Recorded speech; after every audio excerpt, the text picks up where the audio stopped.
sana mati karena dibentak istrinya.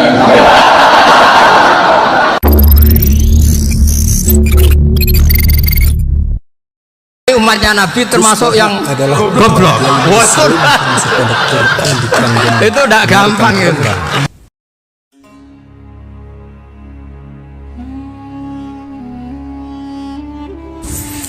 Kapura masuk pondok pesantren Al-Quran Desa Narukan, Kecamatan Kragan, Kabupaten Rembang.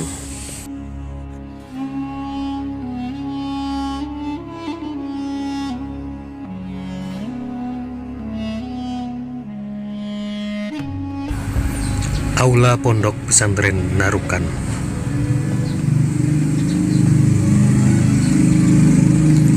Kiai Nur Salim adalah murid dari Kiai Arwani Kudus dan Kiai Abdullah Salam Kajen Pati, Jawa Tengah. Kiai kelahiran 1970 ini memilih Yogyakarta sebagai tempatnya memulai pengembaraan ilmiahnya. Tahun 2003 ia menyewa rumah di Jogja. Kepindahan ini diikuti oleh sejumlah santri yang ingin terus belajar bersamanya. Bahak kecil memulai hafalan Al-Quran di asuh ayahnya sendiri, yakni Kiai Haji Nur Salim Al-Hafidh, beserta qiraahnya dengan lisensi yang ketat dari ayah beliau. Semenjak kecil hingga beliau mengasuh pesantren warisan ayahnya, beliau hanya mengenyam pendidikan dari 2 pesantren. Menginjak usia remaja, sang ayahnya menitipkan dus Bahak untuk mondok berhikmah kepada Syekh Maimun Zubair di PP Al-Anwar Kerangkan Sarang Remeng, sekitar 10 km arah timur dari desanya, yakni Narukan. Di Al-Anwar inilah beliau terlihat sangat menonjol dalam fan-fan ilmu syariat seperti fikih, hadis, dan tafsir. Hal ini terbukti dari beberapa amanat prestisius keilmiahan yang diemban oleh beliau selama mondok di Al-Anwar Rembang, seperti Rais Fathul Mu'in dan Ketua Ma'arif di jajaran pengurus pesantren Al-Anwar. Selain menghatamkan hafalan kitab Fathul Mu'in dan kitab-kitab gramatika Arab seperti Imriti dan Alfiyah Ibnu Malik, di PP Al-Anwar ini pula beliau menghatamkan hafalan Sahih Muslim lengkap dengan matan, rawi, dan sanadnya. Bahkan tiap-tiap musyawarah yang akan beliau ikuti akan serta-merta ditolak oleh kawan-kawannya sendiri, sebab beliau dianggap bukan level santri pada umumnya karena kedalaman ilmu, wawasan, dan banyaknya hafalan Gus Bahak. Pernah suatu ketika ayahanda menawarkan beliau untuk mondok di Rusaifah atau Yaman.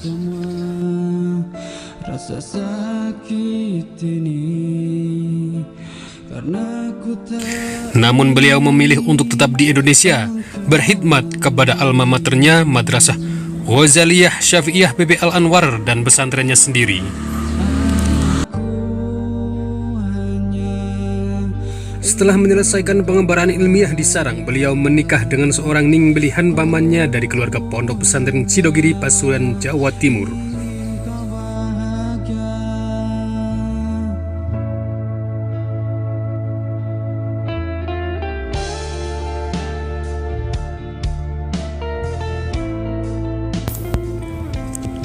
Menariknya, saat beliau berangkat ke pesantren Sidogiri untuk melangsungkan upacara akad nikah yang telah ditentukan waktunya, beliau berangkat sendiri ke Pasuruan dengan menumpang bus reguler alias bus biasa kelas ekonomi. Kesederhanaan beliau bukanlah sebuah kebetulan, namun merupakan hasil didikan ayahnya semenjak kecil.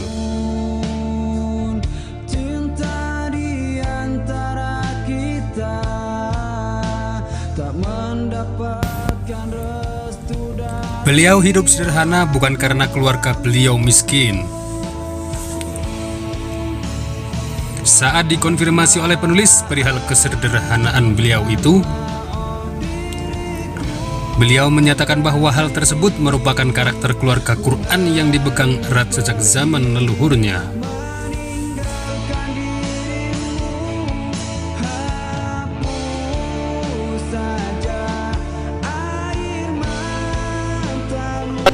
Saya tuh kalau pergi itu seneng ngebis, bukan karena saya tidak punya mobil, tapi saya sering mau butuh itu supaya nggak diganggu. Setelah menikah, beliau hidup mandiri dengan keluarga barunya. Beliau menetap di Jogja sejak tahun 2003. Di Jogja, beliau menyewa rumah untuk ditempati keluarga kecil beliau, berpindah dari satu lokasi ke lokasi yang lainnya. Semenjak beliau hijrah ke Yogyakarta, banyak santri beliau di Karangmangu yang merasa kehilangan. Hingga pada akhirnya mereka menyusul beliau ke Jogja dan urunan atau patungan untuk menyewa rumah di dekat rumah Gus Baha. Tiada tujuan lain selain untuk tetap bisa mengaji kepada beliau. Ada sekitar 5 atau 7 santri Mutakhorijin Al-Anwar maupun MGS yang ikut beliau ke Jogja saat itu. Saat di Jogja inilah kemudian banyak masyarakat sekitar beliau yang akhirnya minta ikut ngaji kepada Gus Baha. Pada tahun 2005, ayah beliau Kiai Nur Salim jatuh sakit. Beliau pulang sementara waktu untuk merawat ayah beliau bersama keempat saudaranya. Namun siapa sangka, beberapa bulan kemudian Kiai Nur Salim wafat. Gus Baha tidak dapat lagi meneruskan perjuangan di Jogja sebab beliau diamenahi oleh sang ayah untuk melanjutkan pengurusan di LP3IA Narukan. Santri-santri beliau di Jogja meminta Gus Baha kembali mengajar di Jogja. Hingga pada gilirannya beliau bersedia, namun hanya 1 bulan sekali, dan itu berjalan hingga sampai sekarang. Selain mengasuh pengajian, beliau juga mengabdikan dirinya di Lembaga Tafsir Al-Quran UII Yogyakarta. Di UII, beliau adalah ketua tim Lajnah Mushaf UII. Timnya terdiri dari para profesor, doktor, dan ahli-ahli Al-Quran seperti Profesor Dr. Quraisy Shihab, Profesor Zaini Dahlan, Profesor Sohib, dan para anggota Dewan Tafsir Nasional lainnya.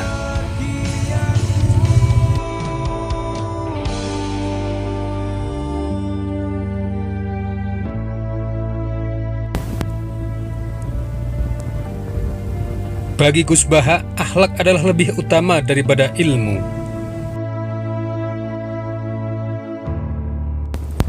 Suatu kali beliau ditawari gelar doktor honoris causa dari UII, namun beliau tidak berkenan. Dalam jagat tafsir Al-Quran di Indonesia, beliau termasuk pendatang baru dan satu-satunya dari jajaran Dewan Tafsir Nasional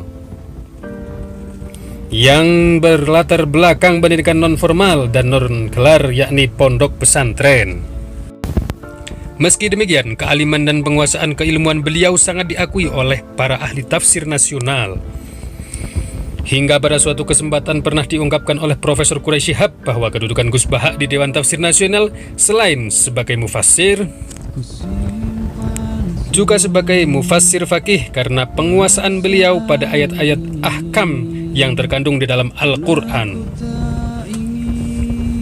Posisi beliau selalu di 2 keahlian, yakni sebagai mufassir seperti anggota lajnah lainnya, juga sebagai faqihul Quran yang mempunyai tugas khusus mengurai kandungan fikih dalam ayat-ayat ahkam Al-Quran. Karena kealimannya, Gus Baha juga saat ini menjadi Rais Suriah PBNU.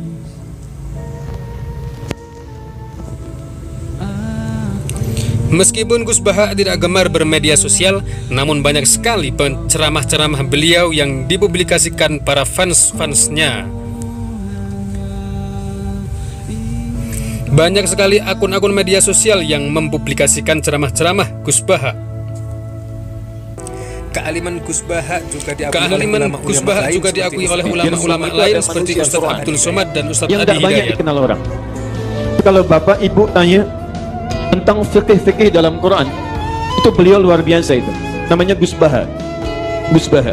Kapan-kapan kalau ada pengajiannya, hadiri pengajian beliau. Itu diantara orang yang sangat mengerti Al-Quran. Ada mufti Makkah namanya Syekh Ahmad Zaini Dahlan. Hampir semua sanad-sanad hadis, sanad fikih itu bermuara ke Syekh Zaini Dahlan.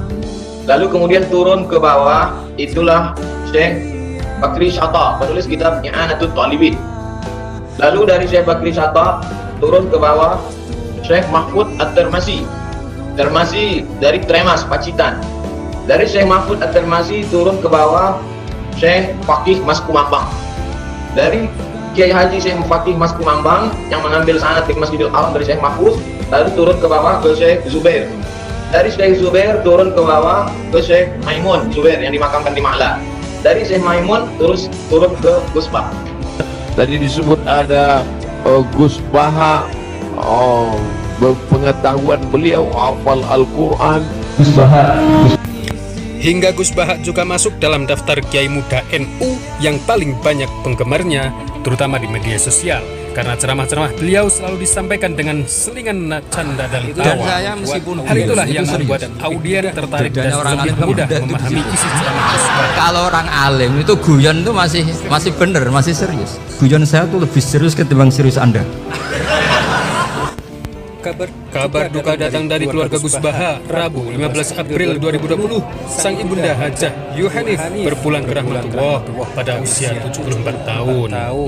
Tadi saya di kamar sama beliau berduaan. Biografi Ini Kiai Mbah Haji jadi wali Baharudin di Nur sini. Salim Aku untuk Gus memang. Baha. Semoga menambah kecintaan kita Cocokkan lah. kepada para ulama. Nah, kenapa saya akhir-akhir ini gulirkan daftar wali? Kenapa? Saya ini resah ya, orang sudah ingin dicintai pejabat, dicintai tetangga, dicintai teman. Tapi kadang-kadang orang lupa lagi dicintai apa. Makanya saya meskipun guyon, tapi ini amdan, bukan sahwan. Supaya orang punya cita-cita lagi jadi wali, ingin dicintai Allah. Kita ini terlalu lama ingin dicintai makhluk, Beliau naik kelas sedikit. Ingin dicintai Allah Subhanahu wa Ta'ala. Meskipun saya guyon, tapi tadi guyon saya tuh lebih serius ketimbang serius Anda. Karena tak pikir